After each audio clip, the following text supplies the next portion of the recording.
What's up, guys? It's the Four Horsemen Fantasy Football Podcast. My name is Josh Romine. With me tonight, I got Alex Deviney Stoner. How are you, Alex? What up? I Hello. feel I great. have. That's great. I'm glad that you're great. I got Joshua Van Cleve inside a car. How are you doing, Josh? I'm doing all right. I'm doing all right. You're I'm excited for the draft. Guys, yeah, he's actually been buried awesome. alive. He's in a box, 6 feet in under. in a casket. Yep. I don't I'm I don't like it. I don't like it one bit. His video reminds me of Blair Witch Project. And it's Or no, did you ever see that? You ever see that movie with Ryan Reynolds where he gets buried alive? Yep. no. And it's That's the it's situation just right now. shot. It's just shot from this box. It's actually a pretty cool movie. I mean, it's really intense. And I mean, it's just shot inside. Is it old? Is it an old movie? 2010. Yeah. I remember because I was down in Bloomington and I was on campus and somebody just handed me 2 free tickets, and so we went, and yeah, it was all right. I can't remember what that movie was called. I will have to look it up. Yeah, So was it well, literally just him in a box? It didn't cut away to any other scenes. It was just that one shot, single shot. It was just him in a box. I can't remember if there was any maybe quick flashes of things, but I would have to say between 90% or 95% and 100% of the movie is him messing with his phone. So he'd flip open a picture or a little video or something along those lines, and he was calling people and things. It was actually pretty interesting. Maybe I'll download it and put it on the server so you guys can. So Perfect. Spoiler alert: does he survive? I'm not Don't telling you. Don't say it's no. I'm I not want to watch telling it. you. Let's talk about some football though, because I'd Oh, love to sit football here is all what night we're on? and talk about Ryan Reynolds inside a box. But we didn't record a show last week. I was on vacation. Brent was on vacation, and it just it didn't happen for you guys. So It didn't come together. it didn't come together. But we're back for was this episode 3 of this season? Yes, episode And 3. I mean, there's been a lot of news. I think since I don't know if there's really been a lot. It's been 2 weeks, so there is some stuff that has happened. Maybe the biggest thing to me, at least, especially being a Colts fan, the Colts traded the number 3 overall pick to the Jets for the number 6, the number 37, number 49, and a 2019 second round pick. Alex, real quick, yeah, go for it. What? Real quick, I want to talk about how they misreported that. Yes, Initially, they Talk about misreported it, and it sounded like the dumbest trade I'd ever heard, because it sounded like what had happened was they traded away their first pick and just acquired 2 second-round picks and a second-round pick next year.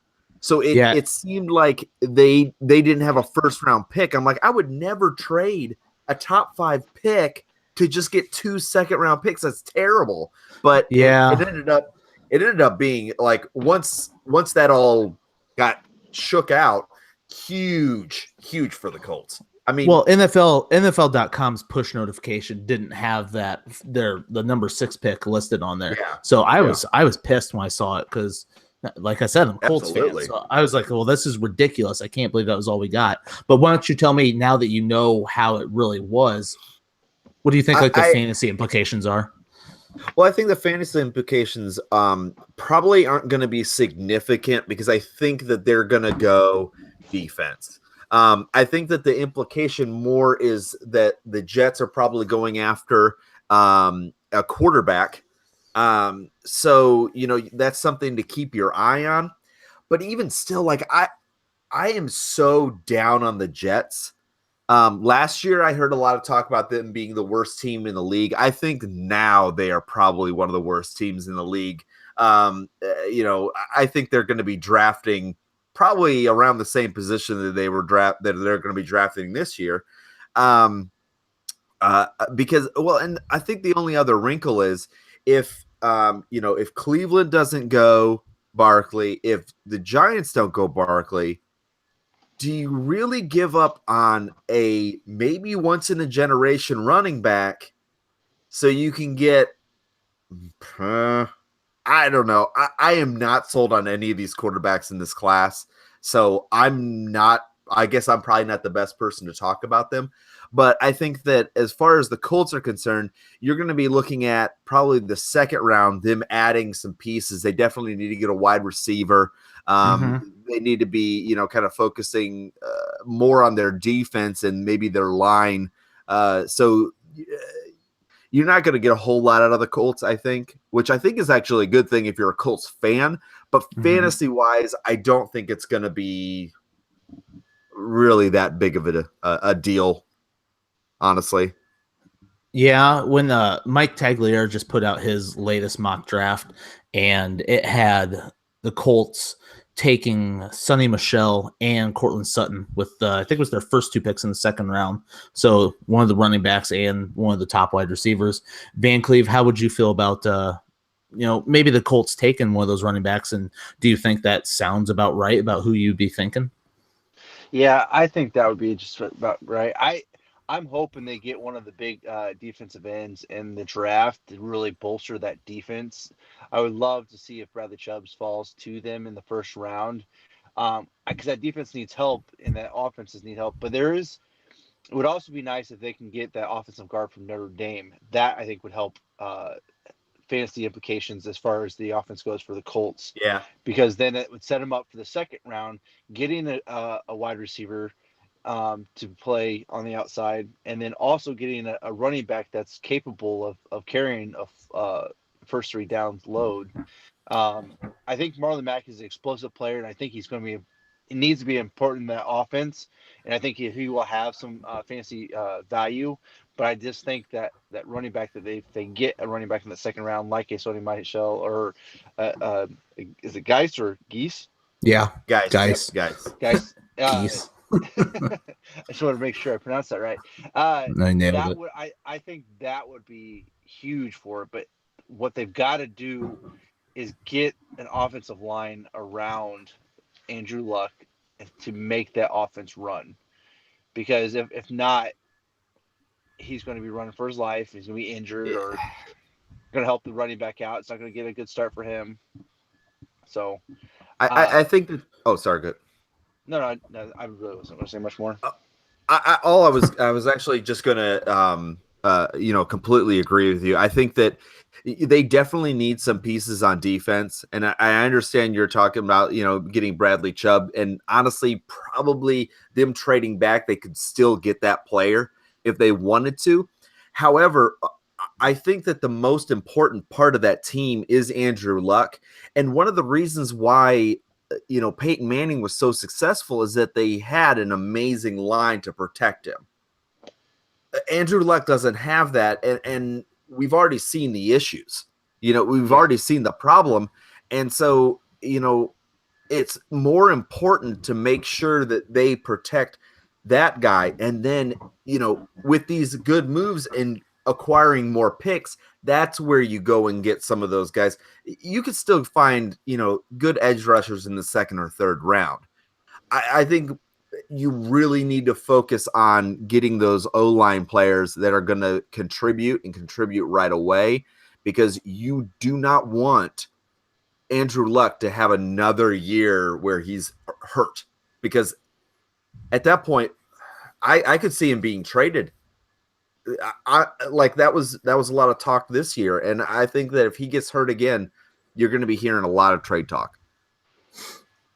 Yeah, I think that, I don't know, Captain Andrew Luck tweeted out today that he's throwing and doing some real football stuff. So that's got to be a good sign. He's got to have insider knowledge, right? Yeah. I mean, yeah. I'm pretty sure that's Andrew Luck's official Twitter page. So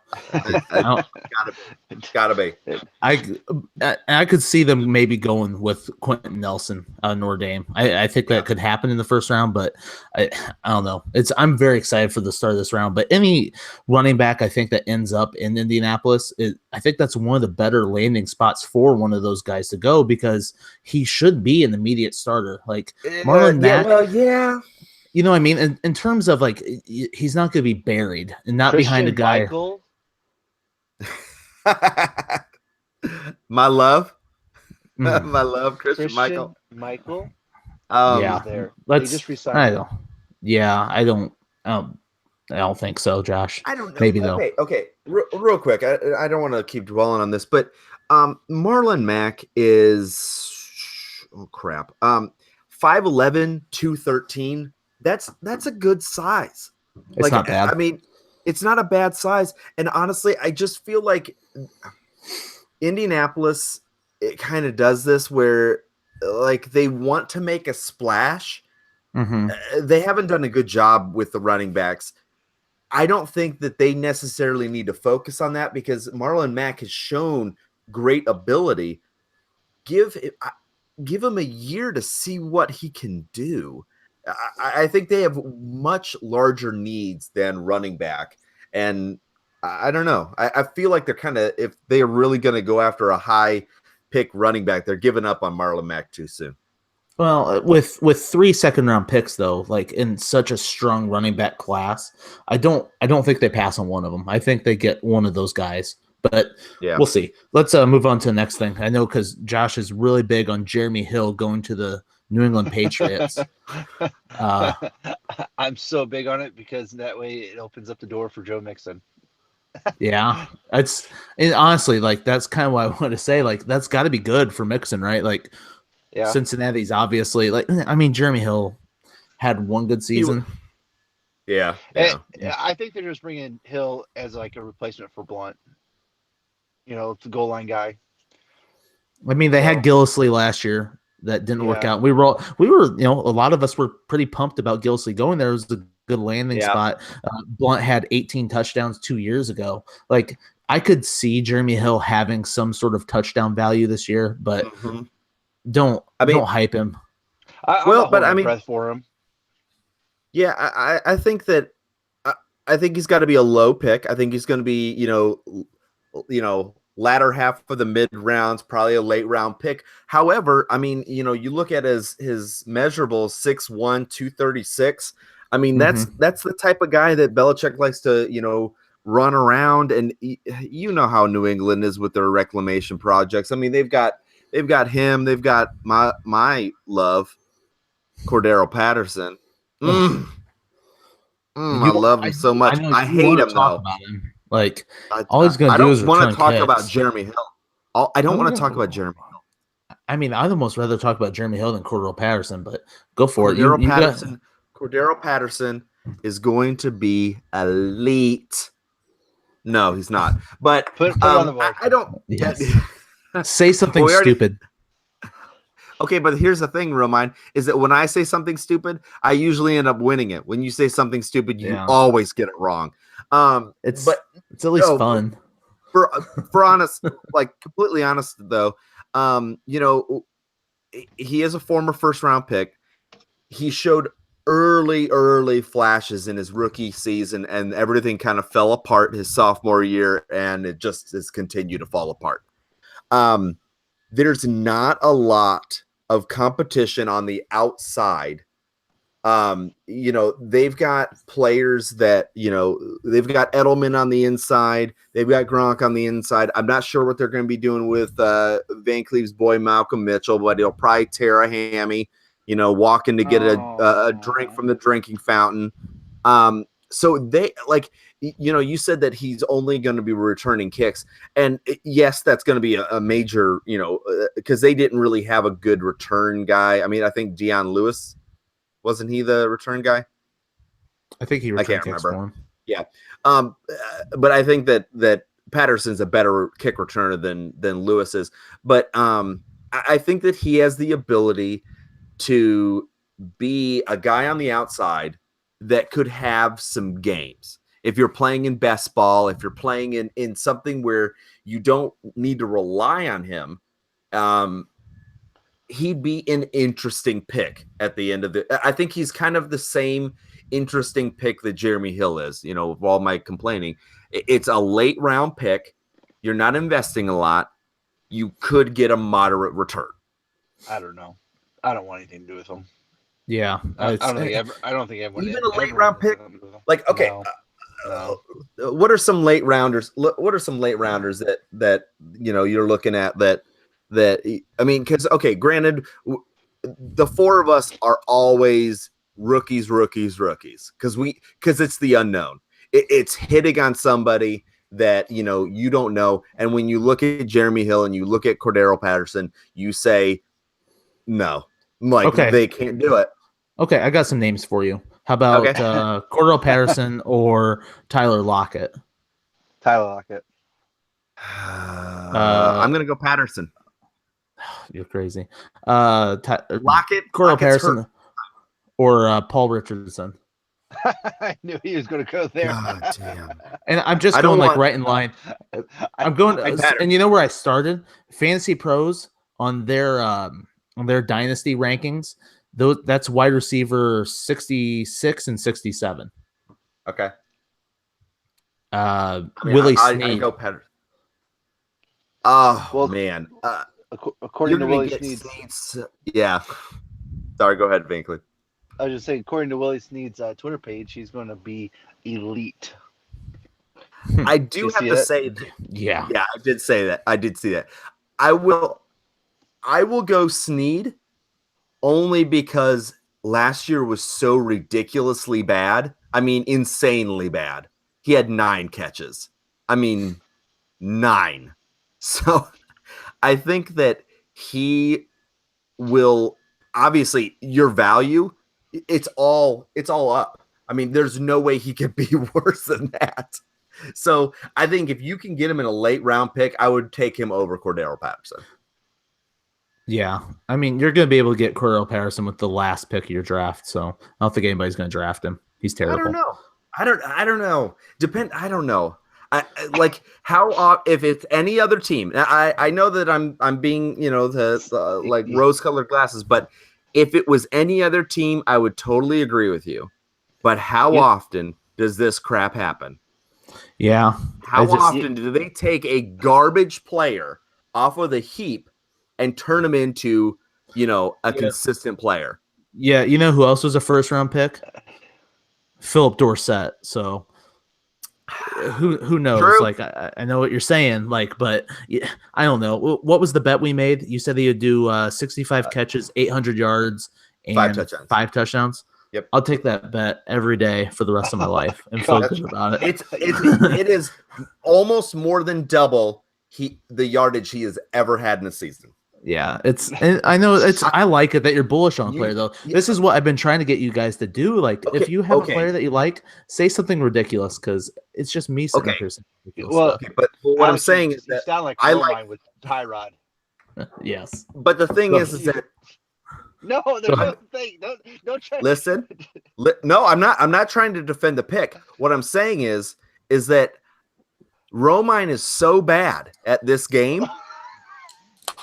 I have to give him a few. I mean, I beat him like I beat him 9-3, and legitimately it should have been like 9-2 because the Cooks versus Pirine. Like, I mean, it should have been insanity. Like, it was so lopsided. Last year you crushed me. And you started out the season with 1 right off the bat because of I said that a quarterback wouldn't be taken in the first 15 picks. Yes. So you got 1 right the rest of the year. Last year was bad. The year before that wasn't bad, though. I mean, you say that I'm like habitually bad. You beat me 2 years in a row, but the year before wasn't that bad. 3 years in a row. Okay, 3 years in a row. Yes. Yes.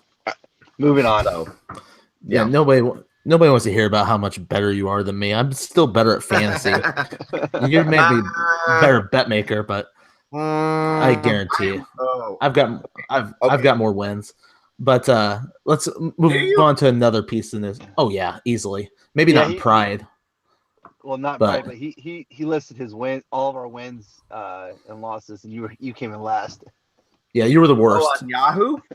Yeah, and like obviously I don't hold as much stock into that. And like I'm talking bigger leagues. It's hard to judge though. Like it really is, because we play in a lot of different kinds of leagues. But I would definitely think that I am better than you. That's not even close. NFL's not true.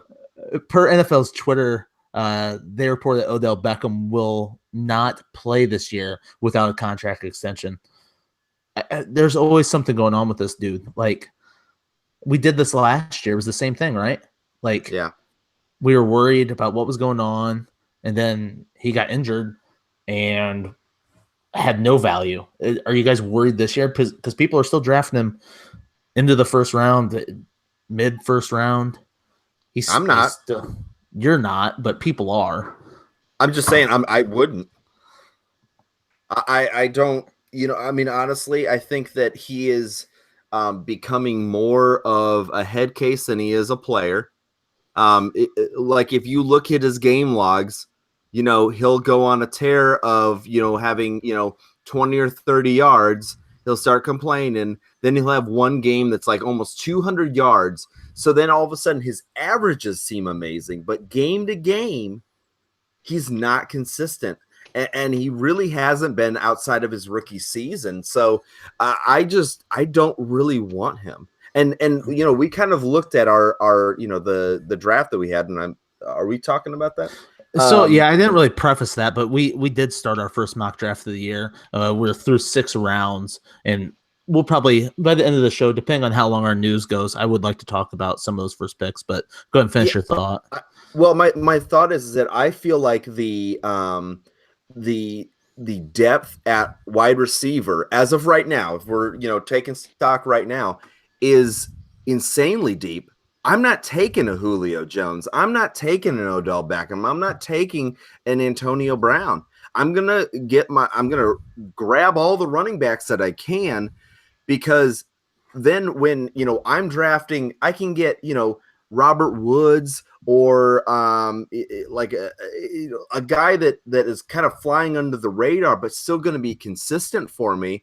And I've got top tier running backs, and then these other guys, they've got like Isaiah Crowell, Carlos Hyde, Jerick McKinnon. Screw all that crap. I don't want that. I mean, I get what you're saying, but you're not going to take where do you draw the line? Like, what running backs are you taking realistically before those guys? Before Julio? Because I know you're talking a big game, but who are you going to take before Antonio Brown? Okay, first off, I'm not talking a big game. I'm not going to draft a wide receiver in the early rounds. I never do. Right, but I'm talking realistically. Say you're swinging at the end of the first round. Okay. Are you going to take? Okay. I can give you some names if you want. Are you going to take Dalvin Cook? Yes. Derrick Henry. Maybe that's it. That's the scary part. Okay, so that's only 4 picks into the second round of our mock. I'm just saying, but not that far. If I'm looking at this, all right. If I'm looking at this, okay. Let's say, all right, we've got all these players gone.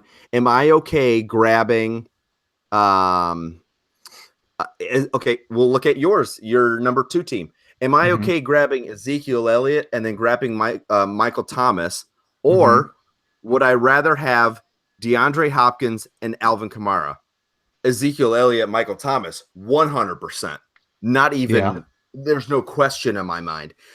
So I think that's kind of why. I mean, the running backs, I think, are a little bit deeper, because I'm looking at here, and we were drafting last year mid second round. We were looking at Lamar Miller and oh gosh, and now I'm looking at this, and we back into the second round, we're getting Joe Mixon, Jordan Howard, Devontae Freeman, Christian McCaffrey. Absolutely. Let's take a look at my very first team. I've got Le'Veon Bell, Christian McCaffrey. Third round, I get Keenan Allen. That's how deep wide receiver is right now. That's what I'm talking about. Yeah, I mean, that's the first pick of the third round, so that is a good spot for you to be drafting. I agree with that. Yeah, okay, but I'm just kind of launching right in here. Third round, Keenan Allen, Devontae Adams, AJ Green, Adam Thielen, Amari Cooper, T.Y., Tyreek Hill, Allen Robinson. I mean, I'm not drafting one of the top wide receivers, period. I'm just not. But I mean, you do have to kind of go with how your draft room's going, and I agree with you. There's those front end wide receivers I would rather have. I think it probably ends with our draft we went Le'Veon Bell, Fournette, Gurley. I feel like all of those guys before Antonio Brown went. Those are the 3. You would go David Johnson before Antonio Brown, Absolutely. probably. Elliott, Absolutely. Kareem Hunt. Like, I think that I would pause and think about that one, but I would probably end up leaning Hunt simply because I think that offense is going to be more even, you know? You don't draft LaShawn McCoy before him, though, right? No, absolutely not.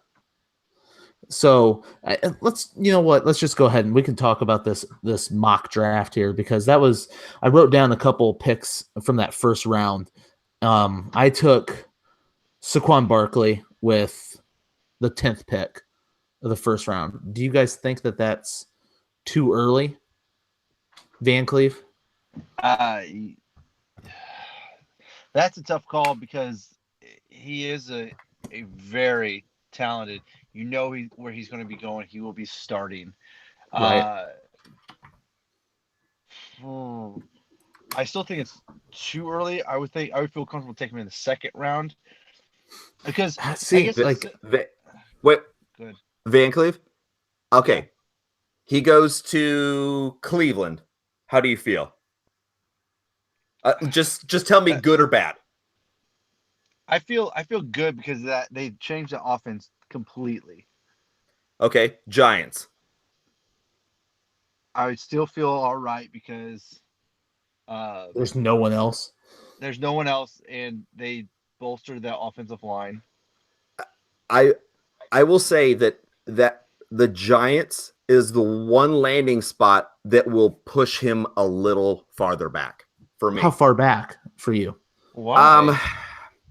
Because they can't run the ball. And yes, he could be great. However, they are one of the worst offensive lines in football, period. But and they so did some free agency signings to help that offensive line. I want to point out the fact that was a big thing about Isaiah Crowell last year. Oh, they made some free agent signings. That did not help. Because it takes legitimately, it takes probably about 8 games for a patchwork team to start getting. I mean, it took a full season for the Jacksonville defense to really start getting going, you know, and there was a lot of new pieces there. But okay, so you know, Barkley, I'm looking at this. I think that I would probably I think that McCoy should be in the second round. I don't know. Like, he's hitting 30. It just scares me. But I would probably put him behind Dalvin Cook at that point. So that's just one running back. But it could, depending on, you know, just like what you said, the flow, it could push him into the second round for me. Depending. Yeah. So looking at that second round where you turn there, are there any picks that stick out to you, Alex, like that you liked or disliked, that you have a strong opinion about? Well, I think that, like, looking at it, I would not want to be making the decision between Kamara and Ingram, and I would not, like, no offense, Van Cleve, I would never select Ingram. I think that he's done. I don't see him being. I think that it's going to be the Kamara show, and Ingram is going to be an afterthought. Yeah, Ingram went with the 18th pick to Van Cleve that drafted Kareem Hunt in the first round. So he started off Kareem Hunt, then Mark Ingram. Okay, I do have to ask you this, Van Cleve. Why did you go? Like, I can understand why you would go, because, you know, Ajayi and Ingram both kind of have, like, question marks, like what their role is going to be. Why would you go Ingram instead of Mixon? Because, I mean, he still played a big role last year. Like, he continued on with, like, a season, like the season prior, he had a strong year, was his best year, and then this season here, they just ran the ball, and I think he did fairly well for the season. I mean, even with Kamara there, he ended up being one of the top running backs this year, even with Kamara there. Well, but the thing is, if you look at his game logs, he only had like 2 or 3 games that were big, and they were mid-season. When Kamara came on, he kind of dropped off. Like he only, I mean, if you look at it, like he had these 2 games like right in the middle of the season where he like it was kind of a ridiculous. Like Mark Ingram is not that good, and then he just kind of, and then Kamara at the end of the season just completely took off. And so honestly, that's what I'm looking at. Like I'm looking at his game, his game flow, and I don't know. I don't like him at all this season. And I just You didn't feel like like, him. You didn't like him last season, though. well, You but game to game, that's my biggest thing. Game to game, he is not remotely consistent, and Mixon is the only guy. I like Jordan Howard is really the only guy. I mean, I can understand like when you're starting to get into, Devontae Freeman, Christian McCaffrey, you've got some questions there. I understand that. I understand why you would select him over Ajayi, but I think that Jordan Mixon should go above Jordan Mark Mixon? Ingram. Sorry, I'm looking at Who's Jordan Jordan Howard Mixon? and Oh, Joe Mixon. I was Joe confused. I thought that Mixon. was a new guy, maybe a rookie that I overlooked this year. Yes, you overlooked him. Like I'm getting the Yeah. game here. Like, okay, here I just want to real quick. All right, so week 6, 114 yards, 7, 105, then has on 8, 75, and then 77. Then in 10 and 11, he puts up 130s back to back. Then week 12, 31, then 85, 49, 74, 44, 35. I mean, he went on a much steeper decline when Kamara was going up. And that's why I'm really nervous about anything Mark Ingram, aside from the fact that like I just don't like him at all. I think it's going to be more the Kamara show than it is the Ingram show. I mean, It, go ahead. Yeah, I was just gonna say, like to Alex's point, that 6-game stretch there in the middle. For the year he had 1,100 yards and 12 rushing touchdowns, which sounds good, but like Alex said, that 6 games there in the middle that accounted for 636 of his yards and 8 of the touchdowns. The other 10 games he went for under 500 yards and 4 touchdowns. It is rough, and like I liked Ingram last year. I think that was one guy that you guys kind of made fun of me for talking about that. I liked his skill set. I thought that he had a good chance there.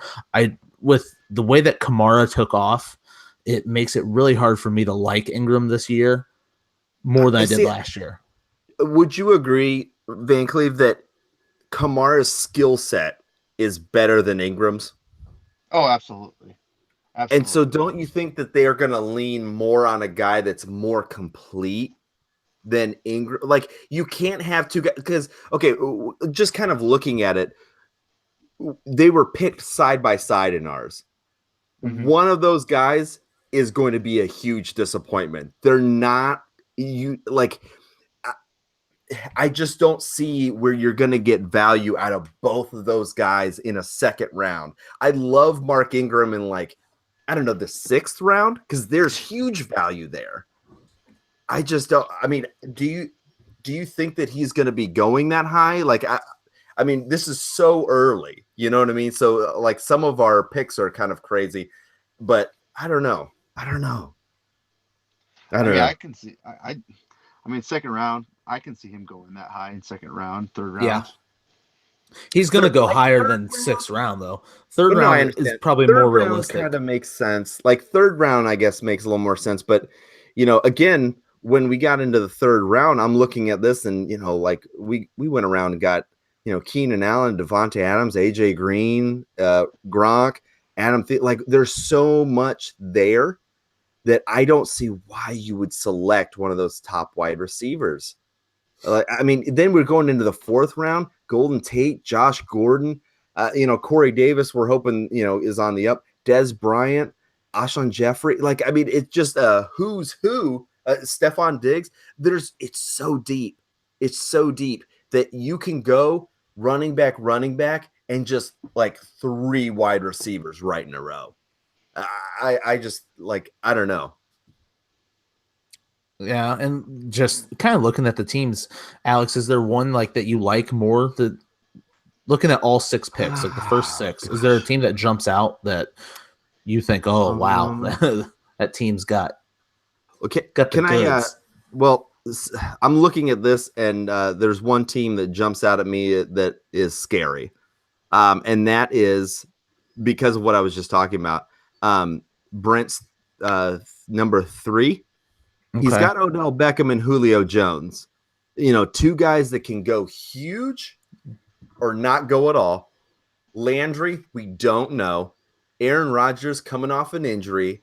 And then your number 1 back is Marshawn Lynch. And then he went Darius Geis. Yeah. So like we didn't say this, but this is a PPR draft. It's dynasty. It's starting 1 quarterback, 2 running backs, 3 wide receivers, no flex, tight end or your skill position. So wait, this is dynasty? Yeah, this is dynasty. You never said it was dynasty. I even asked that. That would change his whole drafting strategy.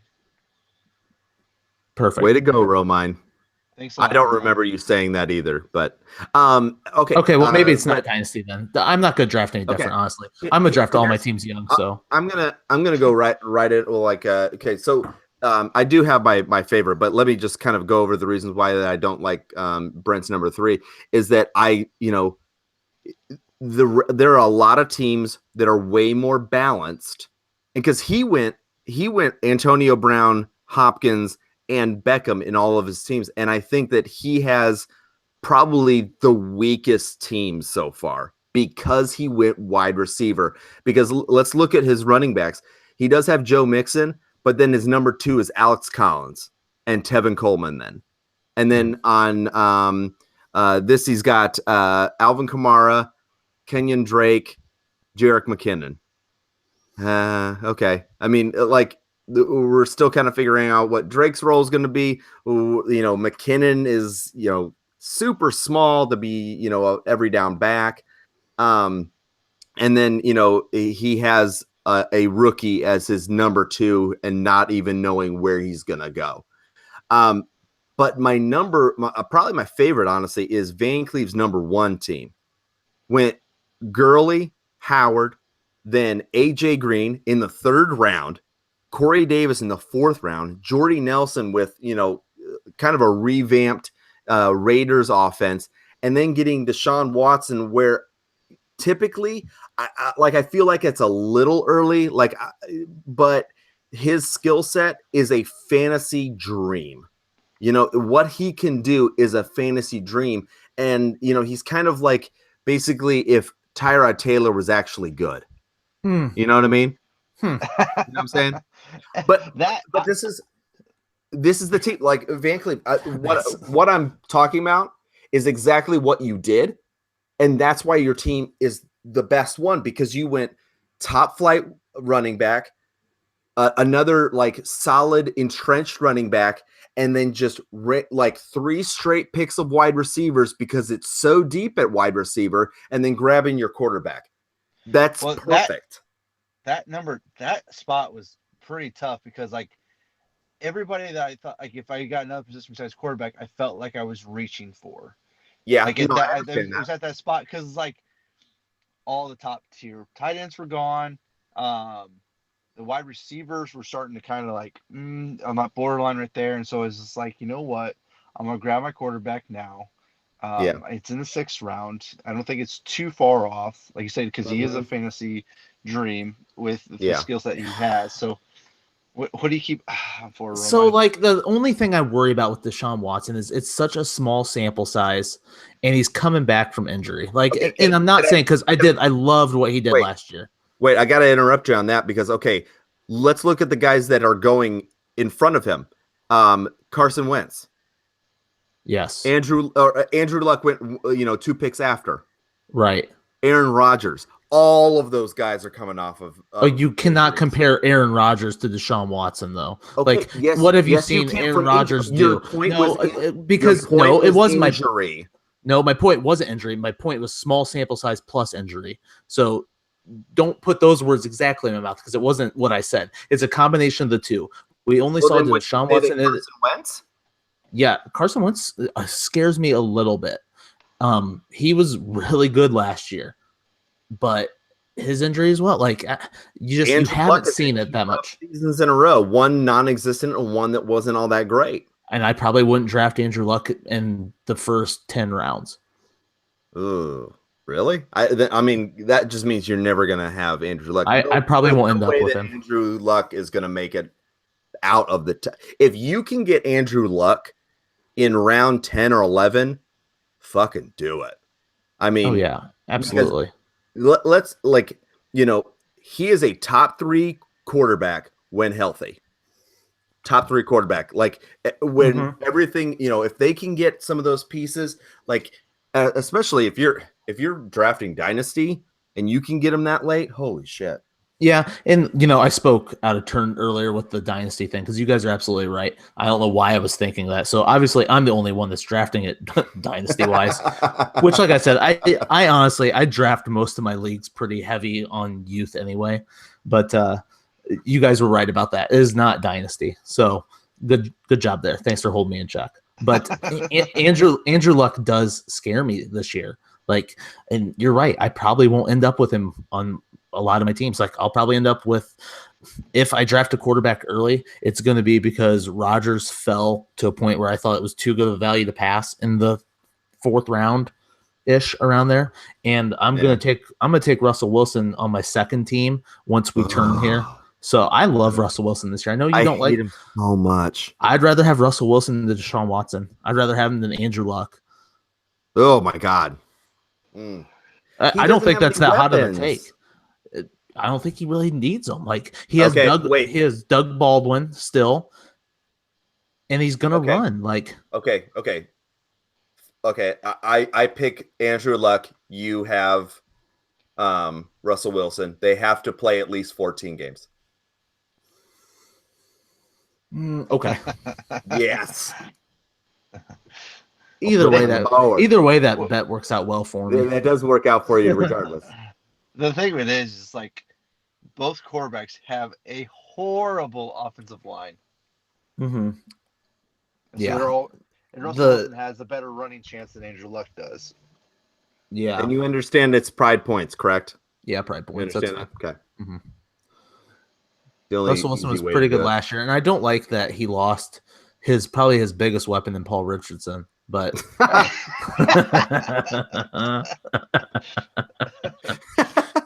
just kidding. I think it's going to hurt him not having Jimmy Graham, though. See, I think they were finally starting to.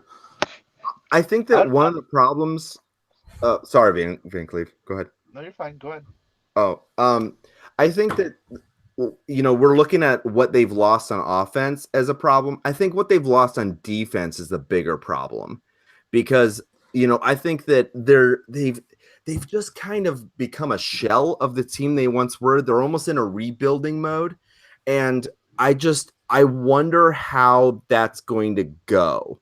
Are they going to be playing from behind? So yeah, Russell Wilson is going to be throwing a lot, or are they going to be kind of in games like they don't even really have a good running game? Like I don't know if that points to Russell Wilson having a great year, or he's going to start throwing a lot of picks because I mean, he's trying to make. Wouldn't you kind of say it was a continuation from how last year was going, though? Because that's kind of how the second half of the season was for Seattle. Yeah. I don't know. Like that's a team that kind of bores me. Where it used to be an intriguing team, now I just am very bored with it because you basically have Russell Wilson and Doug Baldwin. Yeah. Like, there's not a whole lot going on with that team. And Chris Carson, right, Van Cleef? That's right. I mean, it'd be like if he does pan out, that's great. But, obviously that was an extremely small sample size. Right. So, I don't know. I would not be shocked if they did exactly what we were talking about the Colts doing, and them drafting one of those running backs, and all of a sudden Chris Carson's value goes completely out of the window, which already it would have been a late round pick, but I'm sure there are people in Dynasty that are holding on to him, and I could see Seattle getting a Geis, getting a Chubb, getting a Michelle, somebody like that all of a sudden is competing. and you don't really know what he's going to be, so he's not entrenched. So it's you're on kind of shaky ground with even like a young guy like Carson. Yeah, I mean, I don't have anything in front of me to support it, but for some reason I feel like the Seahawks don't normally draft running backs high. It's normally a lot of like undrafted free agents and stuff like that, right? Didn't they draft they drafted like 2 or 3 just a couple of years ago. Alex Collins was one of those. They had CJ Procise too. How early did they draft him? He was like third round or fourth round, he was wasn't like third. Yeah, third or fourth. So I guess you might be right. I don't know. They've put a lot into it though. Yeah, I don't know. It'll be curious to see. But yeah, I'll take Russell Wilson over Andrew Luck. You can put that on the board. So what Van Cleef, how about you? What team do you like? Let me take a look here real quick. Because I'm going to have to agree. And I actually have been listening to some podcasts about the draft styles. And if you go right now with wide receivers in the early rounds, how poor your team can turn out. And there's a trend. There's a lot more running back depth. And then, there's so much more value in the later rounds for wide receiver. I would have to concur with Alex about teams who did running backs that I feel are stronger teams. Romine, just quick glancing, I like your number 3 team. It's a young team that could pan out very well for you. You got some Saquon Barkley and Dalvin Cook, but that's only if they hit good. So that team's a lot of upside. That was me drafting out the 10 position. So, let's see here. While you're looking at that, I just want to kind of throw that out since we're talking about this. Okay, so my team, my first team, Le'Veon Bell, Christian McCaffrey, then Keenan Allen, Golden Tate, Juju. That's pretty solid. Romine, you had Leonard Fournette, Devontae Freeman, then Devontae Adams, Josh Gordon, Demaryius Thomas. Solid. Van Cleve, Todd Gurley, Jordan Howard, then AJ Green, Corey Davis, Jordan Nelson. Solid. And then you get to Brent's, where it's Antonio Brown, then Joe Mixon, then Rob Gronkowski, then Dennis Bryant, then Alex Collins, and Tevin Coleman. And you're like, that's not a very good team. It's scary. Yeah. And I mean, and then my second team, David Johnson, Jay Ajayi, then Adam Thielen, Larry Fitzgerald, Zach Ertz, Robert Woods. That's not as strong with the wide receivers as the first batch were, but if I'm looking at that, I still feel better about having those 2 running backs and then a lower end wide receiver 1 than what Brent did with his 3 teams where he went wide receiver. Well, I agree with you. I feel more confident in your team than Brent's first team. I mean, he's got Antonio Brown, best wide receiver in fantasy, but then his second running back is Alex Collins. I'd much rather take Jay Ajayi way more than Alex Collins. Trust him. For sure. And you have David Johnson, who is a year removed from being one of the best running backs in fantasy. So he still has it. Adam Thielen is a solid wide receiver. Larry Fitzgerald, poor guy. If he can just get a quarterback to throw to him, I think he'll still be good. Zach Ertz was the top tight end, and then Robert Woods is a solid number 3 wide receiver. Who put that? So I mean, go ahead. Oh no, go ahead. I was just saying, just looking at this, overall, just like I feel like if you went running back, like the first 3, like our first 3 drafts, or Alex, Romine, and me, I just feel that you had a better, more rounded team. That I mean, it's crazy. In the 3rd round, we're getting Keenan Allen, Devontae Adams, and AJ Green. Yeah, that was a nuts run. Yeah, and then it's ridiculous. And one other team I just want to point out, because this is the only team that, well, I guess Brent did it too, but where Romine, you went Ezekiel Elliott, then you did 3, instead of doing running back, you did running back, 3 wide receivers. But here's the issue with what you did. was that you've got Ezekiel Elliott, awesome. Then you have 2 backups. I mean, okay, so the team that you're referring to is I'm drafting in what position there? 1, 2, 3, 4, 5, 6. So drafting out of the 6 slot. I have Dion Lewis and Deonta Foreman. I think Dion Lewis is going to get work in that Tennessee offense. I know that you say he's a backup. I don't think he's a backup. I think that they're kind of sharing load there. I don't think that Derrick Henry is just a straight backup, though. If he's not a backup, if he's sharing. Okay, no. What I'm saying is, if he's sharing, that's a scary thing. Look at the two teams on the sides of those. Both those teams are better. I don't know. I see what you're saying. I do get it. But if Lamar Miller doesn't pan out and Deonta Foreman steps in there, he looked great. That could work out very well. It is a little bit scarier for week 1. But see, that's the thing, is that you have to hit. Like, your season depends on you hitting your 5th and 6th round pick instead of hitting, like being able to enjoy a value at hitting on 10, 11, and 12 or something along those lines. Like, you have to hit. I think when you have a running back like Ezekiel Elliott with your first one, that you don't have to as much. It's a PPR draft. I think that Dion Lewis is going to be just fine in PPR, and I'd be okay having him as my RB2. That's where you and I are different. How efficient was Tennessee last year? Tennessee wasn't very good last year. They were dreadful. Have they made any changes? There's not a lot of changes. And I don't think that Dion Lewis is a better running back, like overall, than DeMarco Murray, and DeMarco Murray was garbage. Who's not a better running back than DeMarco Murray? Dion Lewis. I think that I would rather have Dion Lewis than DeMarco Murray. I mean, no? there's not really a bet for that because DeMarco Murray is still a free agent.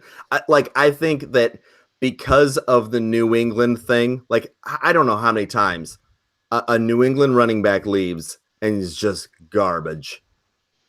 It's a system thing, and I don't trust anything that comes out of that system. And if you were to pick that up, maybe maybe on late, I think that you have a better chance of hitting with Foreman than you have hitting with Lewis.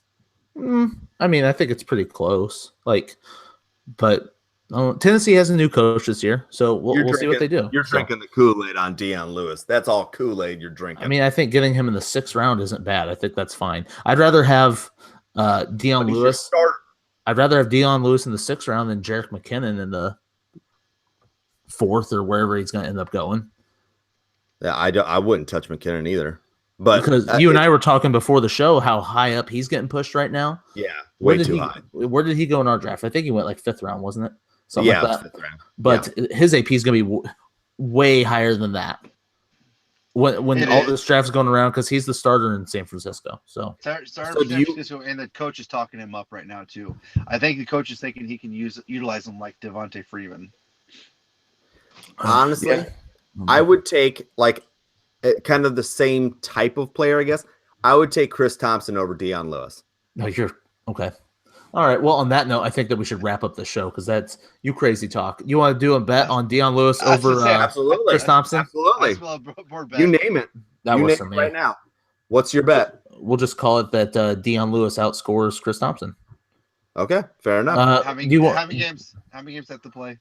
I was gonna say, do you want to put a game in there? Let's do 14.